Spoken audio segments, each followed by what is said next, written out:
Your eyes open. It's dark. Too dark. You lift your hand and hit wood. Then you hear it. Dirt falling from above. For most of history, this wasn't rare. This was Tuesday. Welcome back to Forgotten Truths. Before the 1900s, doctors had one real way to check if you were dead. Hold a mirror under your nose. See if it fogs. That's it. That was the test. No heart monitors, no brain scans. Just a mirror and a guess. And some conditions could fake death perfectly. Catalepsy could freeze the whole body. No pulse doctors could find. Deep comas looked identical to death, and then came cholera. It could drop your pulse so low, so fast, you looked dead within hours. And when disease spreads that fast, nobody waits. During bad outbreaks, burial could happen within hours of the death. Not days later. Hours. No time to double check.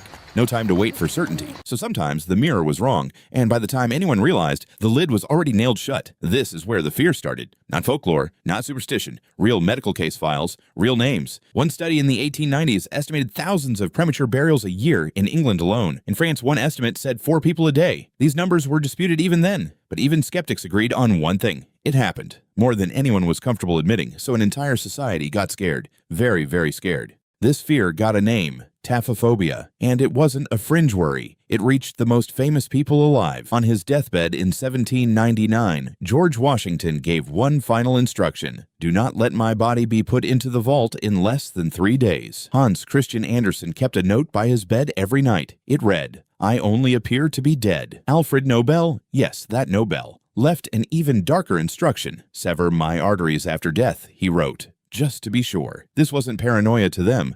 It was basic precaution, because everyone knew someone who knew someone. And newspapers loved this story. Coffins clawed open from the inside, bodies found twisted, fingers worn down to nothing. Whether every story was true or not, the fear was completely real. So one writer turned it into fiction people couldn't put down. Edgar Allan Poe wrote The Premature Burial in 1844. He returned to the idea again and again because he knew exactly which fear would keep readers up at night. So families invented a solution. Don't bury anyone right away. This is where the tradition of the wake truly comes from. Not a celebration of life, a stakeout, waiting, watching for any sign at all, because only one thing was considered real proof of death: decomposition, not stillness, not silence. Actual, visible rot. Only then could a family exhale, because for these families, this wasn't superstition. It was the only defense they had. But waiting 3 days wasn't always possible, and watching wasn't always enough. So people started building machines instead. This is where it gets genuinely strange. In 1792, a German duke ordered the very first one. Duke Ferdinand of Brunswick's coffin had a window to let in light, a tube to let in air, and 2 keys, one inside the coffin, one outside the vault door. So if the Duke woke up, he could let himself out. This idea spread fast. By the late 1800s, Germany alone had over 30 patented designs. In 1829, a German inventor built something even more clever. Johann Taberger's design tied strings to the body's hands, feet, and head. Any movement at all, even a twitch, would ring a bell above ground, and someone had to listen for it. All night.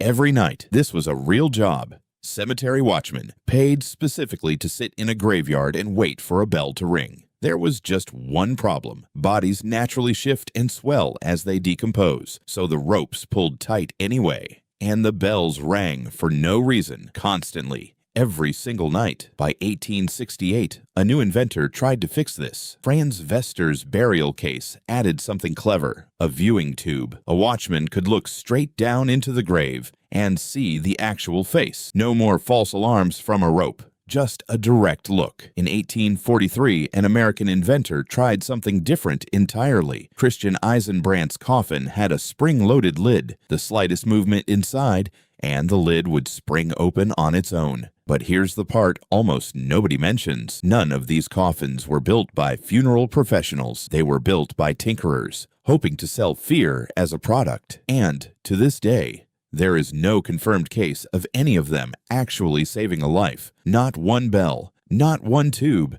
not one spring-loaded lid. So the coffins gave people something. Just maybe not what they thought. Not a rescue system, a peace of mind system, something to point to and say, we did everything we could. But not every story ended with a bell that simply didn't ring. Some stories are real, documented, and they happened exactly like this. South Carolina. 1915. Essie Dunbar was 30 years old. She had epilepsy, a condition doctors of the time barely understood. One afternoon, she had an attack, and she did not wake up. A doctor was called. He checked. He found nothing. He pronounced her dead. The funeral was set for the next day, so her sister, who lived out of town, could still make it in time. But her sister didn't make it in time. She arrived just as the last shovel of dirt hit the grave. She hadn't gotten to say goodbye, so she made one request: open the grave just once more. The family said no at first. It felt disrespectful, but she insisted, and eventually they gave in. The coffin came back up. The lid came off, and Essie Dunbar sat up and smiled. 2 ministers reportedly fainted at the sight. Some mourners reportedly ran. The sister just held her hand. Essie Dunbar lived for another 47 years. One request, one extra look.